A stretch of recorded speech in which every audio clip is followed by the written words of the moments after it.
Bonjour à toutes et à tous. Alors dans le cadre de révision pour le bac 2025, je vais vous proposer un exercice sur une suite d'intégrales.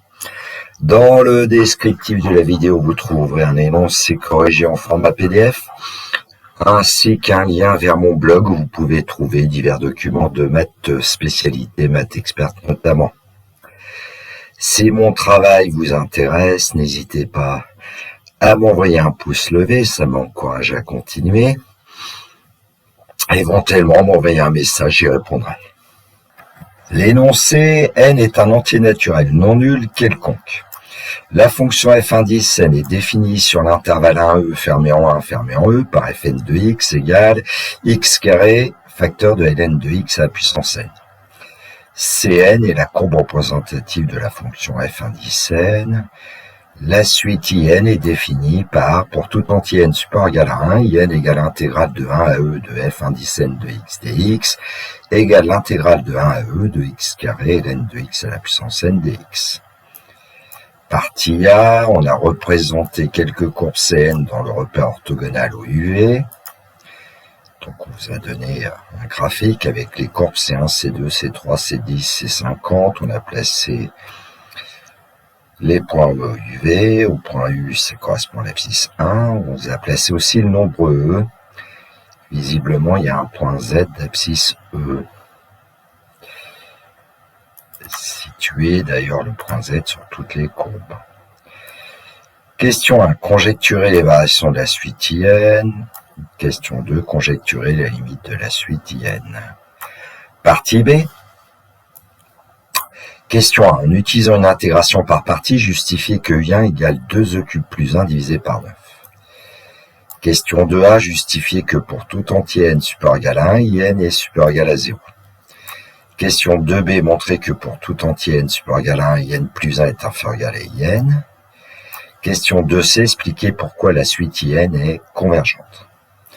Question 3a. En utilisant une intégration par partie, démontrez que pour tout entier n supérieur égal à 1, 3in plus 1 égale e au cube moins n plus 1 in. Question 3b, calcul I2. Question 3c, montrer que pour tout entier n supérieur égal à 1, in est inférieur égal à e au cube divisé par n plus 1. Question 3d, en déduire la limite de la suite in. Et question 3e, déterminer la limite de la suite nin. Bien évidemment, l'idéal, c'est de prendre feuille, stylo, d'essayer de répondre à ces questions. Dans quelques instants, la correction pour moi. Alors, parfois, je donnerai des compléments dans la correction par vidéo. Vous les aurez peut-être pas forcément dans le polycopier de correction. Alors, avant de passer à la correction, j'aimerais pour la partie A notamment faire un préambule, puisque on vous donne un certain nombre de courbes, C1, C2, C3, C10, C50. Ici, j'ai rajouté les droites d'équation x égale 1, x égale e. Et j'ai assuré un certain domaine du plan qui est situé sous la courbe C3, au-dessus de l'axe des abscisses, et puis délimité par les droites d'équation x égale 1, x égale e. Alors, dans l'énoncé, on vous dit que n est supérieur égal à 1 et que pour tout x appartenant à E, f indice n de x égale x carré ln de x à la puissance n. Donc la fonction fn se présente sous la forme d'un produit avec un premier facteur x carré et d'un deuxième facteur ln de x à la puissance n. Alors la fonction kx associée x carré est dérivable sur l'intervalle 1e. La fonction kx associée ln de x, elle est dérivable sur un e, donc ln de x à puissance n est aussi dérivable sur un e. Et en tant que produit de fonction dérivable sur l'intervalle 1e, fn est dérivable sur un e, et donc on pourra en déduire que fn est continu sur l'intervalle 1e. Ensuite, ce que je vous ai dit, c'est que la fonction fn est positive sur un e. Alors pourquoi la fonction fn est positive sur un e? X carré déjà est même strictement positif sur un e.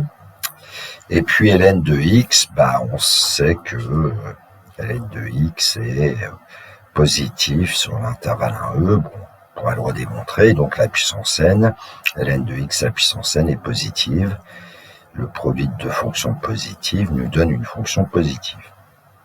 Donc en fait, f indice n est continu et positif sur un E, ce qui fait que quand on s'intéresse à l'intégrale de 1 à E de fn de x dx, eh bien on peut dire qu'en unité d'air, In c'est l'aire d'un certain domaine En, qui est défini par l'ensemble des points de coordonnées x et y, tels que x est compris entre 1 et E, et puis y est compris entre 0 et fn de x. Ce qui fait que sur le graphique que je vous ai donné, en fait, ce qu'on a assuré, c'est le domaine E3. Bon, voilà pour les préliminaires. Alors, la question 1 de la partie 1, conjecturer les variations de la suite IN. Et bien ici, on peut constater par exemple que C1 semble au-dessus de C2,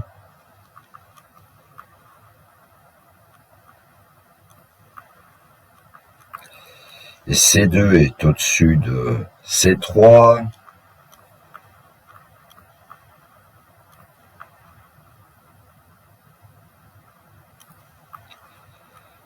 donc en fait C3 va être au-dessus de C10, au-dessus de C50, donc on pourrait conjecturer que en fait Cn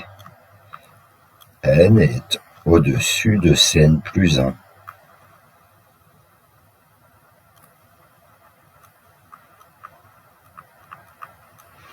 Évidemment pour un n super égal à 1.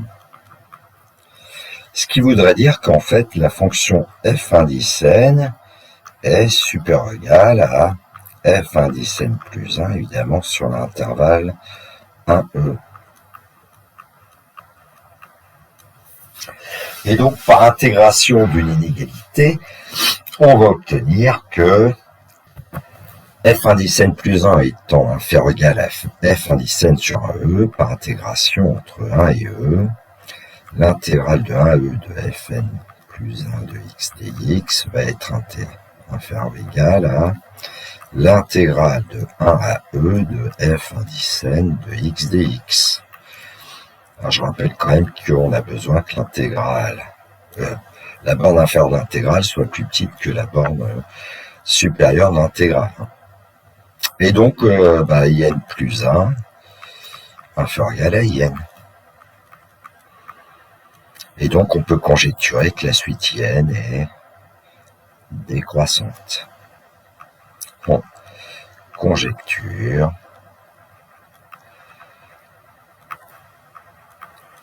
que la suite in est décroissante.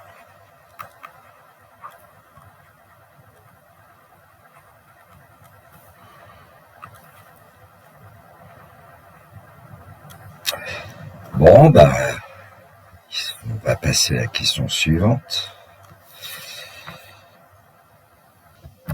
Question 2, conjecturer la limite de la suite IN. Alors sur le graphique, vous pouvez constater que j'ai assuré en vert le domaine E50, dont l'aire semble quand même assez petite.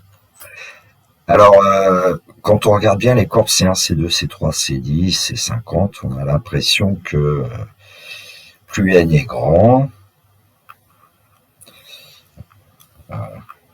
Z pour n assez grand, eh bien la courbe Cn se rapproche de l'axe des abscisses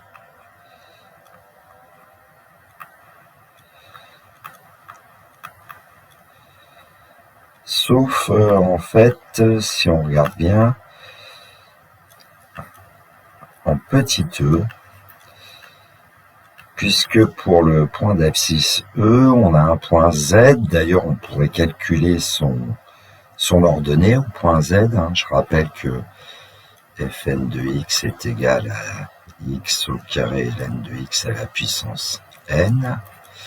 Donc si on calcule l'image de E par la fonction f indice n, ça donne E carré ln de E à la puissance n, et comme ln de E vaut 1, ça va nous donner simplement E carré. Donc en fait, le point Z a toujours pour ordonnée E carré. Bon.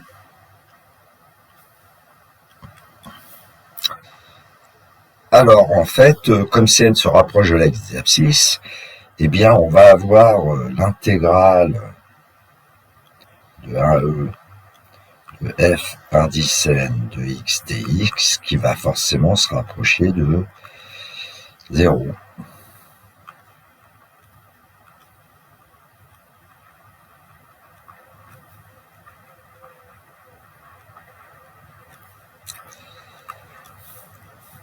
In se rapproche de 0 et donc on conjecture que la limite quand n tend vers plus l'infini de in est égale à 0. Bon.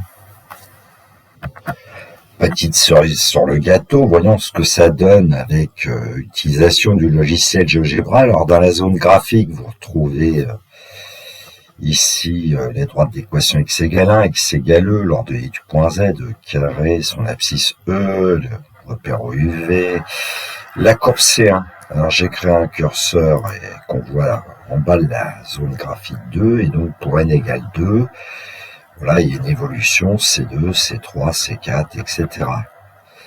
Alors, le curseur va jusqu'à 1000, mais bon, on voit déjà que la courbe CN, pour un assez grand, se rapproche de l'axe abscisse.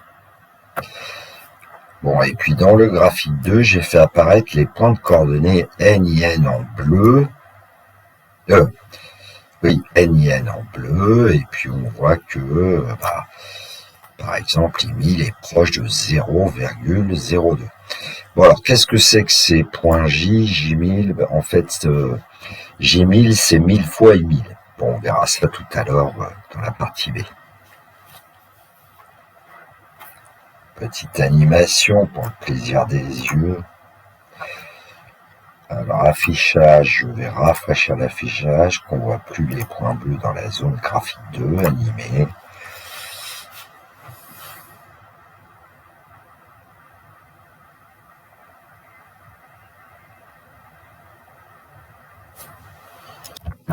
Question 1 de la partie B, en utilisant une intégration par partie, justifiez que I1 égale 2EQ plus 1 divisé par 9.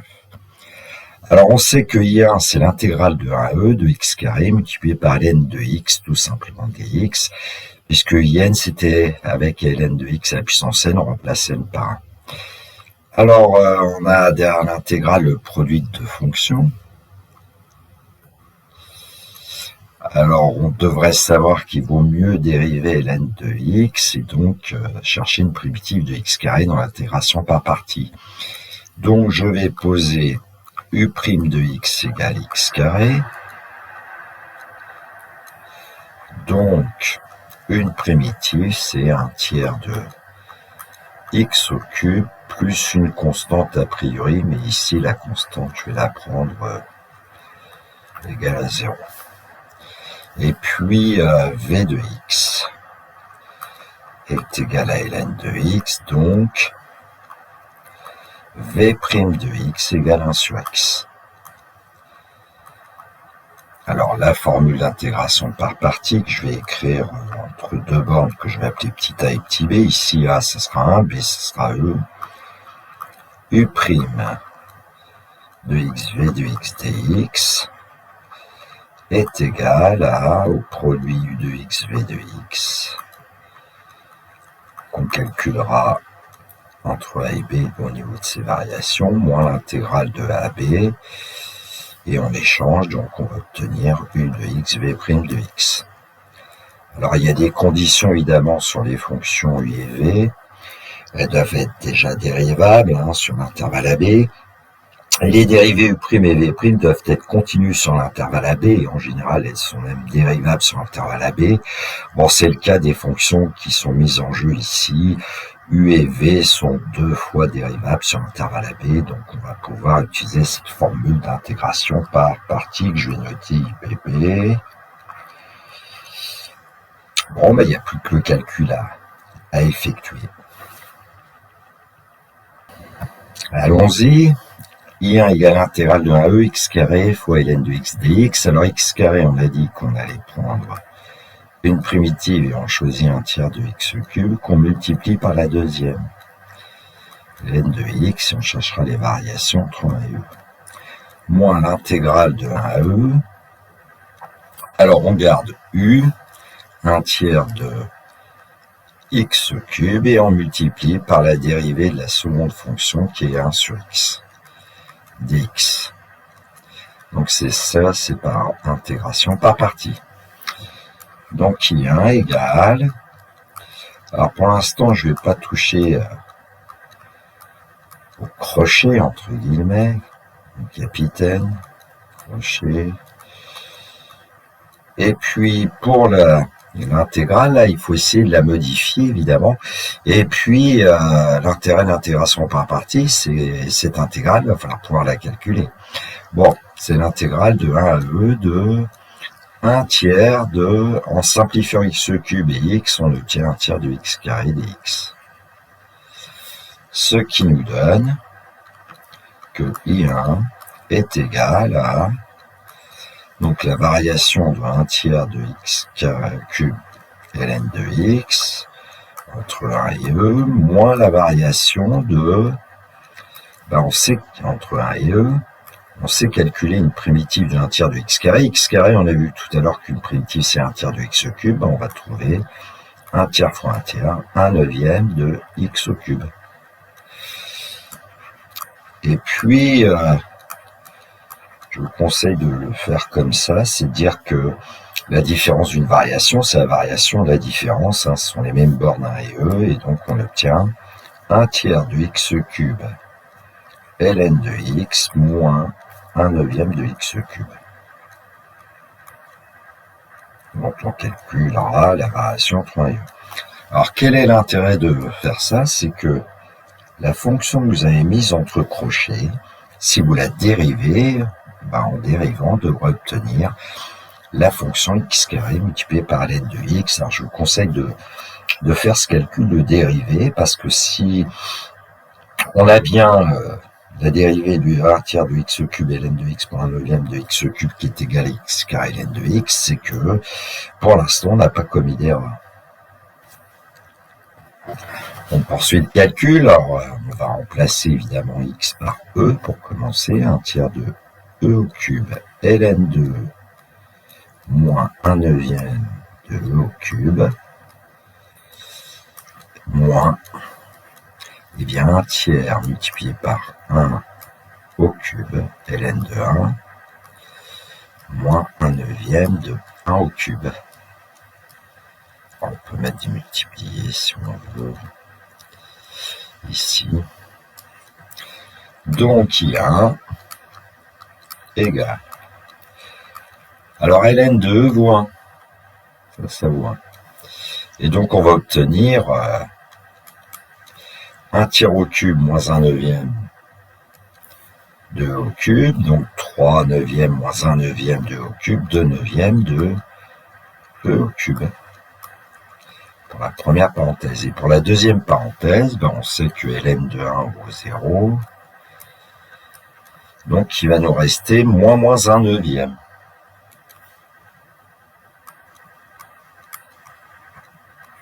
Alors on pourra écrire tout de suite plus 1 neuvième. Et donc, en fonction du résultat qui est demandé, on sait que on va avoir comme une fraction pour dénominateur 9 et le numérateur 2e au cube plus 1. C'était le résultat attendu. Question 2a. Justifier que pour tout entier n supérieur égal à 1, in est supérieur égal à 0. On connaît in. Alors on l'a dit tout à l'heure quasiment, mais on va essayer de démontrer que la fonction f1 n est positive. Alors pourquoi? Parce que si une fonction est positive, son intégrale sera positive pourvu que la borne inférieure soit plus petite que la borne supérieure, ce qui est le cas ici, 1 est plus petit que e. Donc on va essayer de démontrer que x carré ln de x puissance n est positif. Tout à l'heure, je vous l'ai fait oralement, là, on va le faire proprement. On va dire, par exemple, soit un réel x de 1e.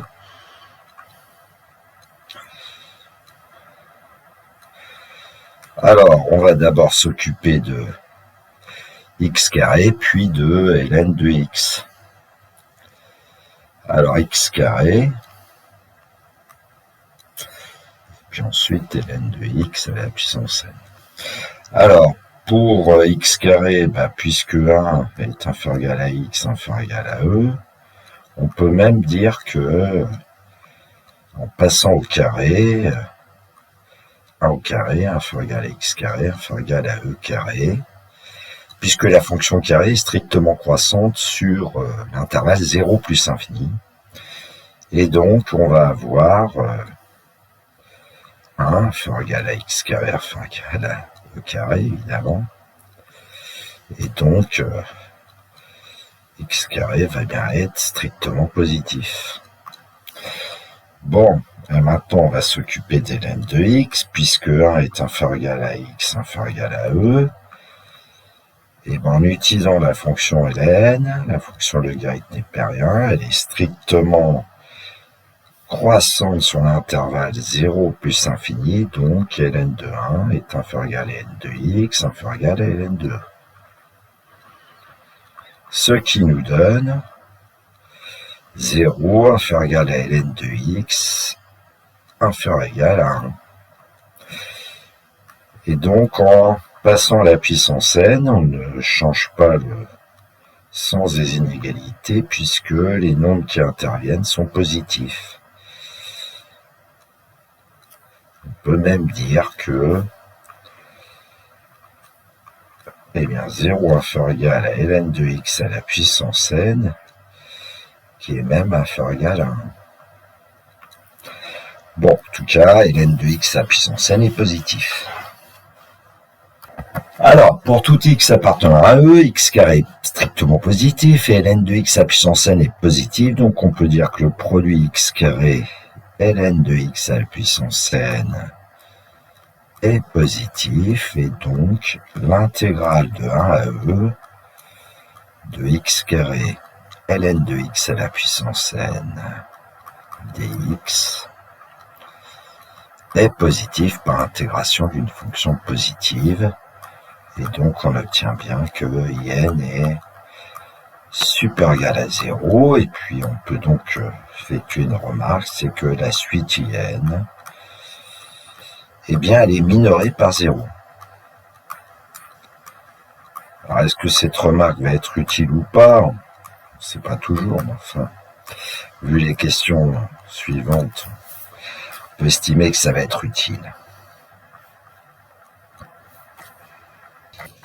Question 2b, montrer que pour tout entier n supérieur égal à 1, in plus 1 inférieur égal à in. Alors nous, on connaît une expression de in, on va déduire l'expression de in plus 1. Il suffit de remplacer n par n plus 1. Alors il y a au moins deux façons de procéder ici pour essayer d'établir que in est supérieur égal à in plus 1. En voyant les expressions des fonctions des racines intégrales, on pourrait essayer, par exemple, de comparer ln de x à la puissance n avec ln de x à la puissance n plus 1. Bon, je vais plutôt utiliser la méthode qui consiste à essayer d'étudier le signe de in moins in plus 1 ici, parce que on va essayer de démontrer que in moins in plus 1 est positif. Donc on va évaluer in moins in plus 1, qui est donc l'intégrale de 1 à e de x carré ln de x à puissance n dx, moins l'intégrale de 1 à e de x carré ln de x à la puissance n plus 1 dx. Et par linéarité, on va obtenir que c'est l'intégrale de 1 à e de x carré ln de x à la puissance n moins x carré ln de x à la puissance n plus 1 dx. Alors je suis allé un petit peu vite là, mais c'est par linéarité. Dans le polycopier, ça sera écrit plus précisément. Et donc in moins in plus 1 va être l'intégrale de 1 à e, et là on va pouvoir mettre x carré ln de x à la puissance n en facteur. Facteur de 1 moins, et ici on va obtenir ln de x, puisque ln de x à puissance n multiplié par ln de x, c'est bien ln de x à puissance n plus 1. Et donc on a en fait trois facteurs derrière le signe intégral, x carré, ln de x à puissance n, et puis le troisième facteur, 1 moins ln de x. Alors on sait déjà que x carré est positif, et ln de x à puissance n est positif, et on va essayer de trouver le signe de 1 moins ln de x maintenant. Alors, on avait x entre 1 et e, donc ln de 1 inférieur égal à ln de x inférieur égal à n2. On l'a déjà fait, ça, quasiment, je crois. Mais ça nous donne 0 inférieur égal à ln de x inférieur égal à 1.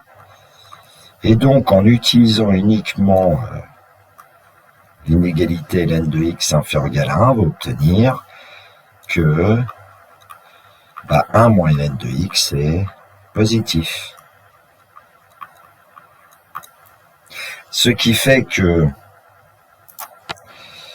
on avait pour notre intégrale de 1 à e x carré qui est positif, ln de x puissance n qui est positif, 1 moins ln de x qui est positif, donc le produit des trois nous donne un nombre positif. Ce qui fait que donc x carré est positif, ln de x à la puissance n est positif.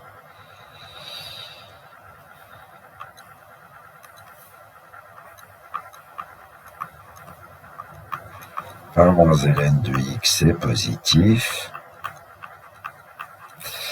Donc, l'intégrale de 1 à e de x carré, ln de x à la puissance n, facteur de 1 moins ln de x est positif, dx est positif.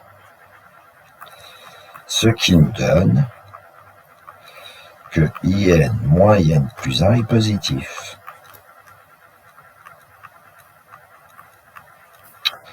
Et donc in est bien supérieur égal à in plus 1, c'est-à-dire in plus 1 inférieur égal à in. Donc une remarque, c'est que du coup, la suite in est décroissante.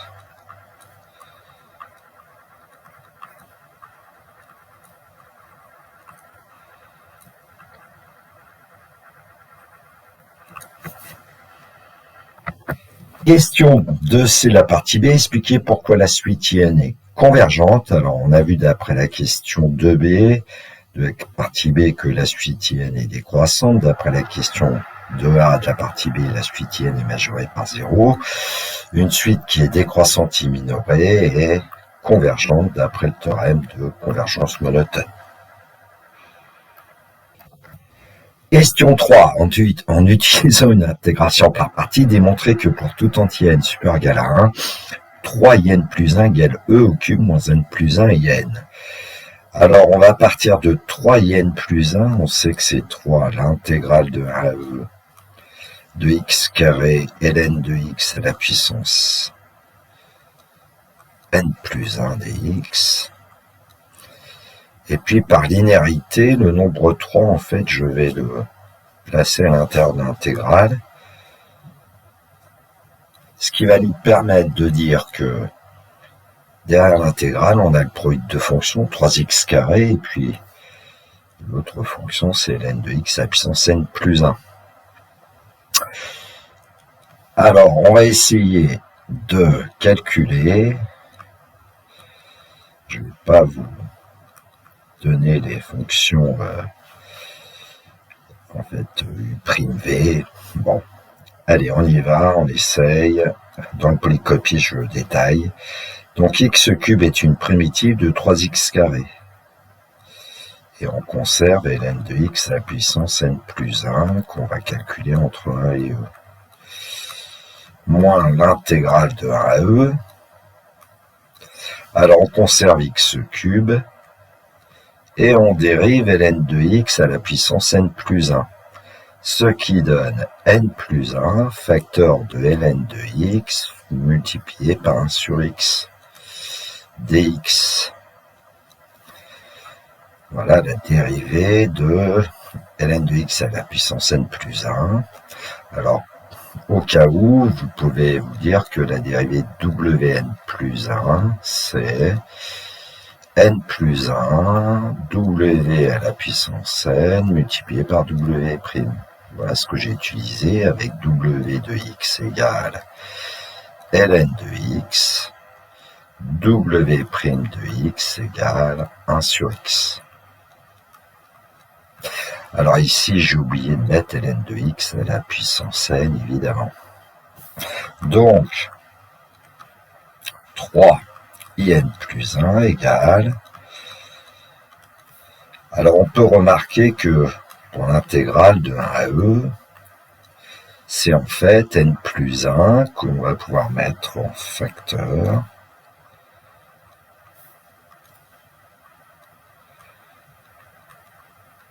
Puisque c'est une constante par rapport à x, ln de x à la puissance n, et on a x cube multiplié par 1 sur x, ce qui donne x carré ln de x à la puissance n dx, et ainsi on a fait apparaître in.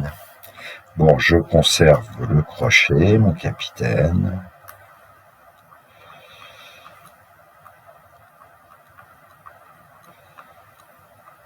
Que j'aurais pu calculer d'ailleurs. Donc 3in plus 1 égale. Alors, le deuxième terme va nous donner moins in plus 1 in.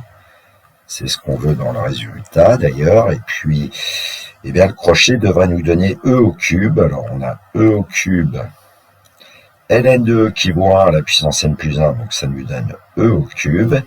Et quand on calcule pour x égale 1, on obtient 1 au cube ln de 1. Ln de 1 vaut 0.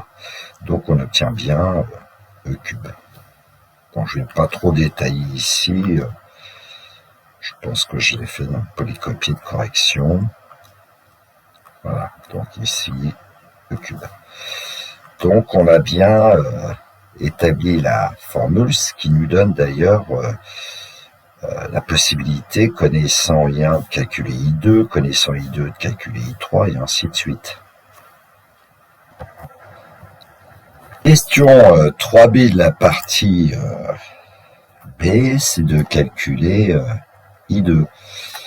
Alors nous, on vient d'établir une formule qui nous donne I plus 1 en fonction de IN quasiment, et puis pour N égale 1, évidemment, ça va nous donner 3 I2 égale E au cube moins, alors 2 I1. Or, on connaît I1.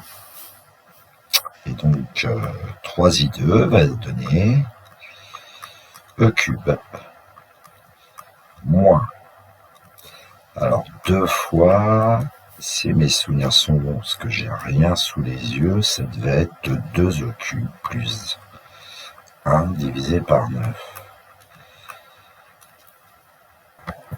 Donc 3i2 va être égal à 9 au cube divisé par 9 pour avoir un dénominateur commun, moins 4 cubes plus 2. Donc 3i2 va nous donner une fraction sur 9. Alors 9 cubes moins 4 cubes, ça va nous donner 5 cubes. Moins, attention, moins 2, divisé par 9. Et donc, pour obtenir I2, suffit de diviser par 3, et 9 fois 3, ça fait 27, donc on va obtenir la valeur exacte de I2, qui est 5 cubes moins 2, divisé par 27. On peut essayer de vérifier avec une calculatrice, d'ailleurs, qu'on ne s'est pas trop trompé dans les calculs.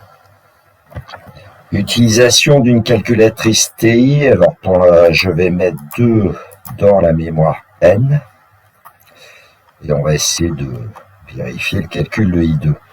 Alors, dans le menu f de x, je vais placer la fonction x au carré multiplié par parenthèse ln de x. Alors là, il y a une parenthèse qui s'est mise à la puissance n.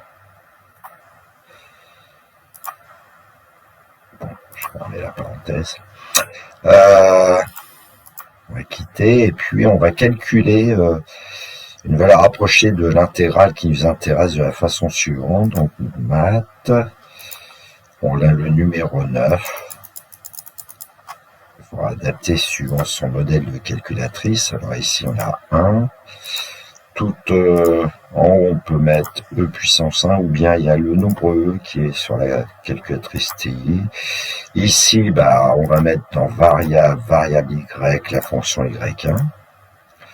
Bon, on va quand même mettre une variable x et puis ici dx. Bon, je vais placer cette valeur dans une mémoire A. On obtient une valeur approchée, 3,645 environ. Et nous, on a la valeur exacte qui était 5 e cube moins 2, je crois.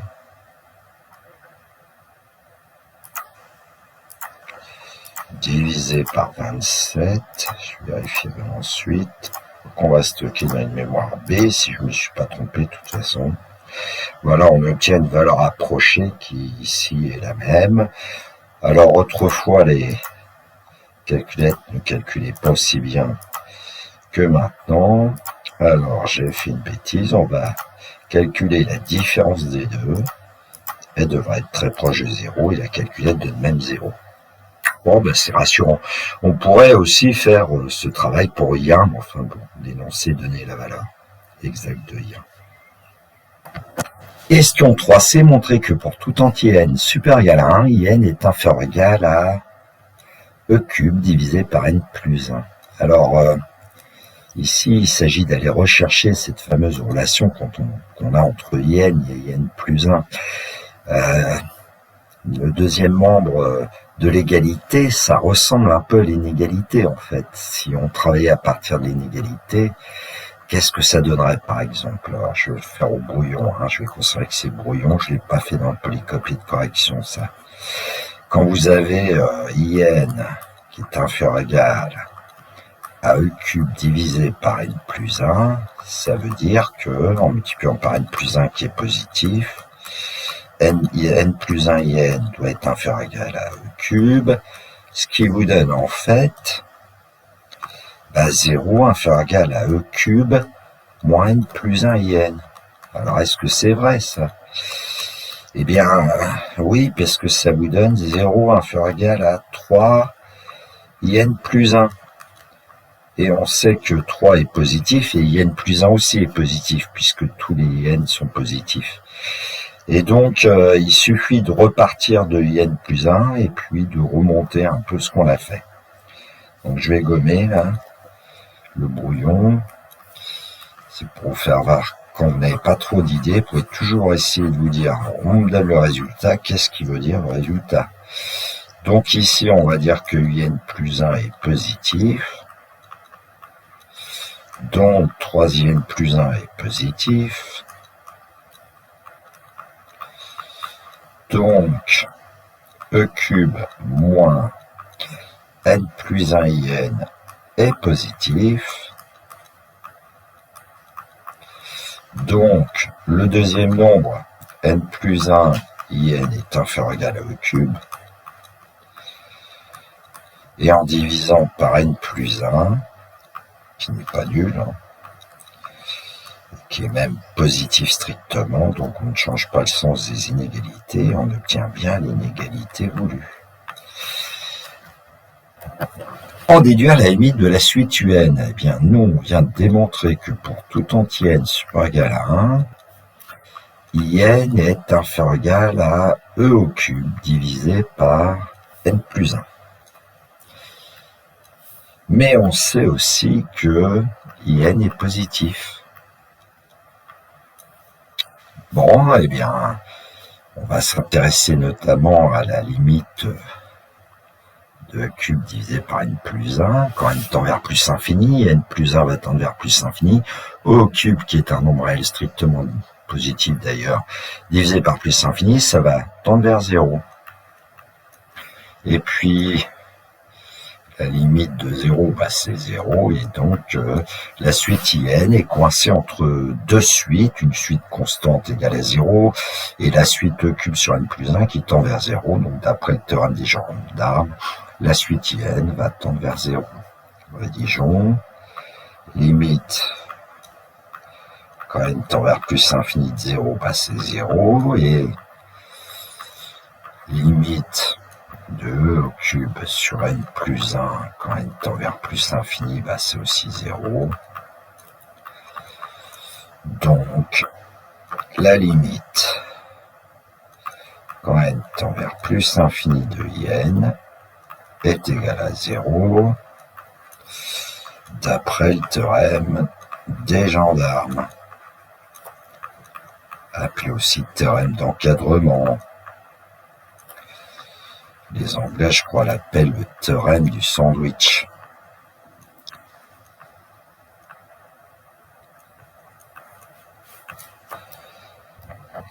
Question 3e de la partie B, déterminer la limite de la suite de NIN. Alors, il faut penser ici à reprendre l'égalité qui lie IN et N plus 1, et puis on peut constater que NIN va sans doute intervenir. Alors, ce qu'on va faire pour commencer, c'est développer. Ça donne 3n plus 1 égale e au cube moins NIN moins IN. Bon, donc on va pouvoir isoler NIN. Je vais le transposer du second membre dans le premier membre. Et puis on a e au cube moins IN moins 3n plus 1. Ouais, mais on sait que quand n tend vers plus infini, IN tend vers 0, et puis on sait aussi que IN plus 1 tend vers 0, et donc 3n plus 1 va aussi tendre vers 0. Bon, il n'y a plus qu'à rédiger.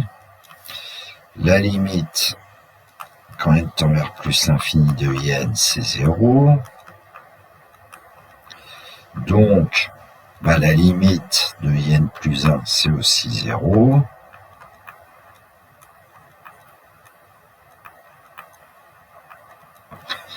Alors, je vais gommer. Un petit peu. Voilà. Et donc, limite de 3 IN plus 1, c'est aussi 0. 3 fois 0 donne 0. Bon, je pense que là, on peut dire qu'on en déduit que limite de NIN, quand n tend vers plus infini, est égale à e au cube. Alors, une petite remarque, pour n assez grand,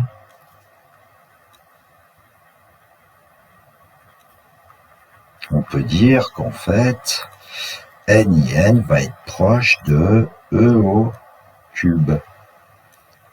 C'est-à-dire qu'en fait, IN va être proche de E au cube sur N.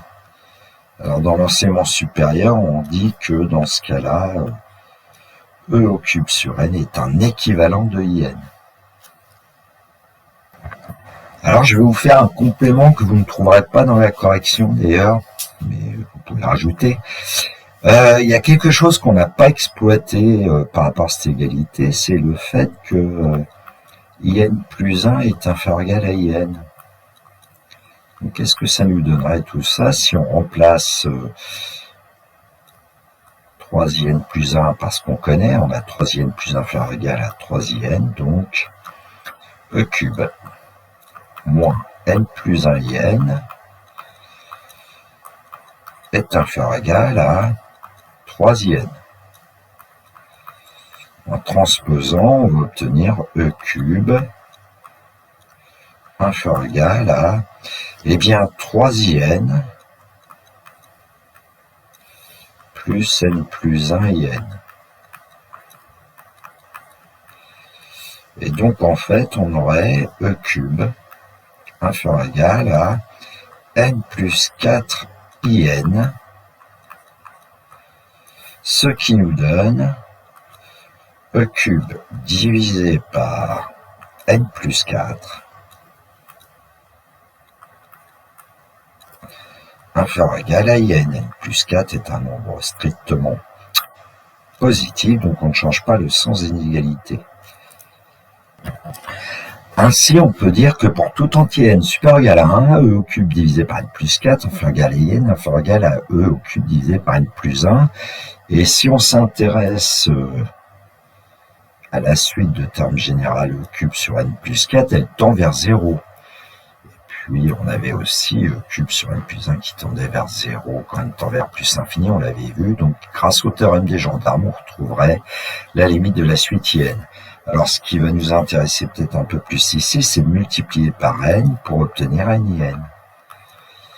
Et donc n va être comprise entre, alors je vais l'écrire e au cube multiplié par n divisé par n plus 4, et puis inférieur ou égal à e au cube multiplié par n divisé par n plus 1. Et si on s'intéresse à ce moment-là à la suite n divisé par n plus 4 et à la suite n divisé par n plus 1, il est assez facile de démontrer que, eh bien, la limite, quand n tend vers plus infini de n divisé par n plus 4, va être égal à 1. On peut dire par exemple que c'est la limite quand n tend vers plus l'infini de, en mettant n en facteur au numérateur, ça va nous donner n fois 1 divisé par n facteur de 1 plus 4 sur n.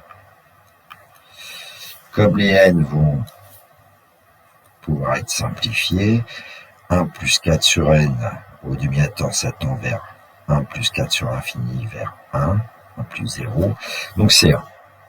De la même façon, presque, on aurait limite quand n tend vers plus infini de n sur n plus 1, c'est aussi 1. Autrefois, il y avait un beau théorème qui nous disait qu'on conserve les termes de plus haut degré pour un quotient de polynôme n sur n tend vers 1. Ce qui fait que la limite de e cube multiplié par n sur n plus 4, et c'est e cube. Et puis la limite de e cube multiplié par n sur n plus 1, c'est aussi e cube. Et donc en fait, la suite n est encadrée par deux suites qui ont pour limite e au cube. Donc n tend vers e cube. On retrouve le résultat qu'on a trouvé tout à l'heure, évidemment. Rédaction, pour tout entier n supérieur égal à 1, e cube fois n sur n plus 4 inférieur égal à n inférieur égal à e cube multiplié par n sur n plus 1. Alors, la limite du premier membre, c'est e cube, la limite du troisième membre, c'est e cube, donc la limite du deuxième membre, n, c'est e au cube d'après le théorème des gendarmes. Joli. Cerise sur le gâteau avec le logiciel GeoGebra, je vous ai fait voir un petit peu la figure tout à l'heure, et là on va, en fait, le curseur, on va le s'arranger pour qu'il s'arrête, là, répéter une fois croissant. On l'anime, et puis vous avez dans le graphique 2, eh bien, les termes de la suite n et n, et puis on s'aperçoit que, par exemple, pour 1000 fois in, on obtient environ 20,005, alors que au cube, c'est quand même 20,085. Bon, évidemment, nous, on a démontré que la suite n tendait vers e au cube. Je vous ai tracé aussi la droite d'équation y au cube. Bon, on doit pouvoir être à peu près convaincu que la suite n tend vers e au cube, même si elle ne tend pas très rapidement vers e au cube. Voilà, cette vidéo est terminée pour moi. Il me reste à vous souhaiter une très belle journée en ce 16 mai 2025. Il est 11h21 à mon ordinateur portable. Je sais que le micro n'est pas génial, mais c'est parce que c'est en fait le micro de l'ordinateur portable. Surtout, prenez bien soin de vous, que la force soit avec tous les étudiants. Il me reste à vous dire le classique. Au revoir.